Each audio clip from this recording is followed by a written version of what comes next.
혈압약 어떻게 인류의 생명을 구했는가? 1957년 최초의 티아지드 이뇨제부터 시작하여 1990년대에는 안지오텐신2 수용체 차단제 ARB가 등장했습니다. 이제 고혈압 치료는 단순한 혈압 낮추기를 넘어 인체의 조절 메커니즘을 모방하는 정밀한 생체 조절의 시대로 발전했습니다. 오늘 파마로그에서는 지난 70년 동안 이어진 항고혈압제의 진화와 그 과학적 배경을 함께 살펴보겠습니다. 고혈압은 겉으로는 증상이 없지만 장기적으로 뇌출혈과 심근경색으로 이어질 수 있는 질환입니다. 20세기 초반에도 고혈압의 위험성은 인식되고 있었지만 안전하고 지속적으로 혈압을 조절할 수 있는 치료 수단은 존재하지 않았습니다. 염분 제한과 안정, 그리고 일부 약물 치료가 시도되었지만 효과는 제한적이었고 부작용도 컸습니다. 실제로 미국의 프랭클린 루즈벨트 대통령 역시 말년에 260mm Hg에 이르는 중증 고혈압을 겪었고 결국 뇌출혈로 생을 마감했습니다. 혈압을 관리 가능한 질환으로 만들 약물의 필요성은 이미 분명해지고 있었습니다. 첫 단서는 의도하지 않았던 관찰에서 시작되었습니다. 1957년 미국 머크 연구진이 슬포나미드계 항생제 유도체의 구조를 계량하던 중 해당 화합물이 실험 동물에서 예상보다 강한 소듐 배설 효과를 보이는 것으로 확인되었습니다.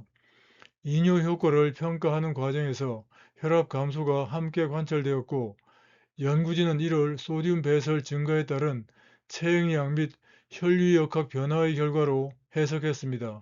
당시에는 신장에서의 정확한 작용 부위나 분자적 기전은 알려져 있지 않았지만 염분과 수분의 배설이 혈압을 낮출 수 있다는 생리학적 연결은 분명히 인식되었습니다. 1958년 이렇게 개발된 클로로티아지드는 임상에 도입된 최초의 티아지드 이뇨제이자 장기간 경구 투여가 가능한 이뇨제로서 고혈압을 외래에서 안정적으로 관리할 수 있는 출발점이 되었습니다. 티아지드 이뇨제는 혈압을 낮췄지만 그것만으로 모든 환자의 혈압이 조절되지는 않았습니다. 일부에서는 효과가 불충분했고 시간이 지나며 다시 혈압이 올라가는 경우도 적지 않았습니다. 체액만 줄여서는 설명되지 않는 혈압 조절의 한계, 그 원인을 찾는 과정에서 시선은 심장과 교감신경으로 이동하게 됩니다. 그 다음 무대는 심장이었습니다.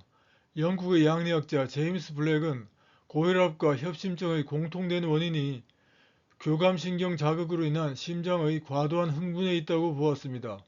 심박수가 올라가고 수축력이 강해지면 혈압은 필연적으로 상승하죠. 교감신경의 신호전달은 노르에피네프린이 심장의 베타1 아드레날린 수용체에 결합하면서 시작됩니다. 블랙은 이 수용체 자체를 직접 차단하는 약을 설계했고 그 결과 1964년 세계 최초의 베타 차단제 프로프라놀롤이 탄생했습니다.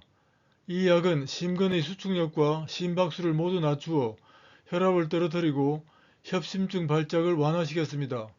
이 혁신은 단순히 약물 하나의 탄생을 넘어 수용체를 직접 차단하여 생리 반응을 제어한다는 현대 양리학의 패러다임 전환을 의미했습니다.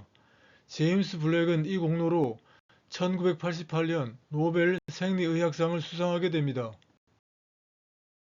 베타 차단제로 심근 수축은 억제되었지만 혈관의 긴장은 여전히 유지되는 경우가 많았습니다.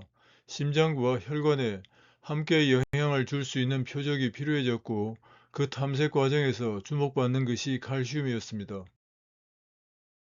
이 시기 연구들로부터 칼슘 통로를 통해 세포 안으로 들어오는 칼슘이 심근세포에서는 트로포닌 C, 혈관평활근에서는 칼모듈린과 결합해 수축을 일으킨다는 사실이 밝혀졌습니다. 그렇다면 칼슘 통로를 막아버리면 어떻게 될까요? 심장은 수축력이 약해지고 혈관은 이완되어 넓어집니다. 바로 이 원리에서 세계 최초의 칼슘 채널 차단제 베라파밀이 등장했습니다. 다만 베라파밀은 주로 심장을 표적으로 하지만 혈관에도 작용하는 약물이며 고혈압보다는 부정맥이나 협심증 치료 목적이 더 두드러졌던 약물입니다. 그러나 혈압을 낮추려면 심장작용은 최소화하고 혈관만 선택적으로 이완시키는 약물이 필요했죠.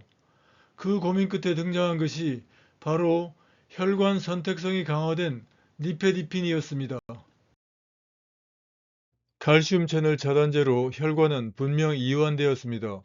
그러나 혈압은 다시 올라오는 경우가 적지 않았습니다. 이는 혈관과 심장의 단일 표적 수준의 조절을 넘어 혈압을 원래 상태로 되돌리는 더 상위의 전신 조절 시스템이 개입하고 있었기 때문입니다. 이제 표적은 혈압을 되돌리는 전신 조절 축으로 이동하게 됩니다. 1970년대 브라질의 연구자들이 브라질 살상살무사의 독에서 얻은 펩타이드가 혈압을 급격히 떨어뜨리는 현상을 발견했죠. 분석 결과 이 물질은 안지오텐신 전환효소, 즉 ACE를 억제한다는 사실이 밝혀졌습니다. 혈관을 수축시키는 안지오텐신2의 생성을 차단한 것이었습니다. 이후 미국의 제약사 스퀴브 연구진이 이를 기반으로 1975년 세계 최초의 합성 에이스 억제제 카프토프릴을 개발했습니다.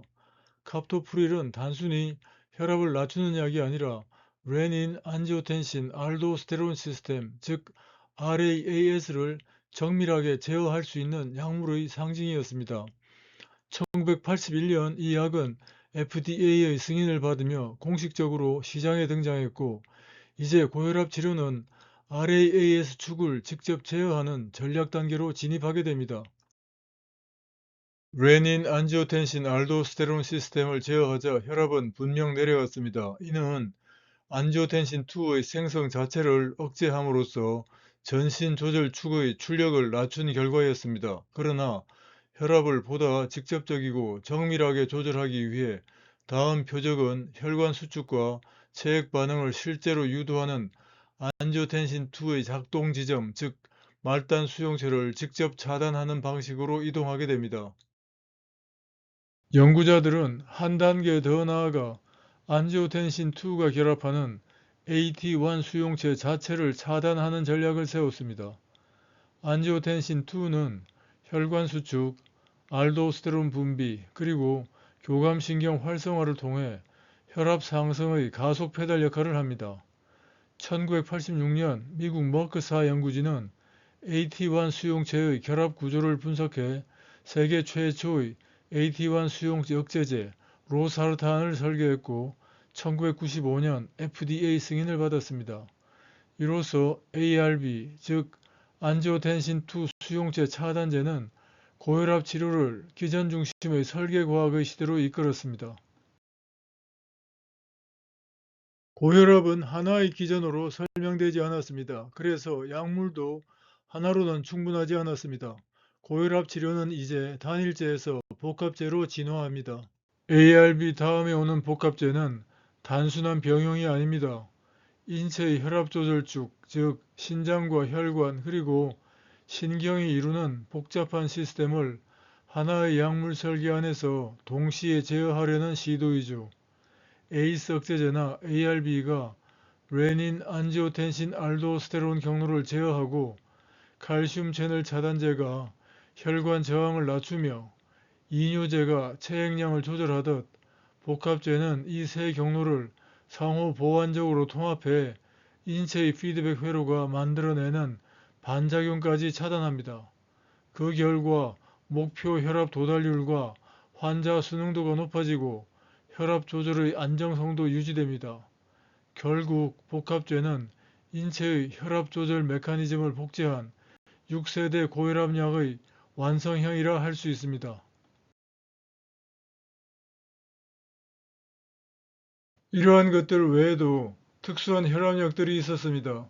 먼저 알파 차단제는 교감신경의 알파1 수용체를 막아 혈관을 확장시켜 혈압을 낮추는 효과는 있지만 주로 전립선 비대증 환자에게 사용되어 요도 저항을 줄이면서 소변 흐름을 개선합니다. 직접 혈관 확장제에는 미녹시딜이 있습니다. 처음에는 난치성 고혈압 환자에게 쓰였는데 몸에 털이 자라는 부작용이 발견되면서 지금은 오히려 탈모약으로 더 유명해졌습니다. 마지막으로 레닌 억제제도 시도되었습니다. 레닌 자체를 막아 안지오텐신 시스템을 근본에서 차단하는 전략이었지만 임상에서 이득이 뚜렷하지 않아 널리 쓰이진 못했습니다. 이처럼 보조 계열은 주력은 아니지만 혈압약 역사의 한 켠을 장식한 흥미로운 시도들이었습니다.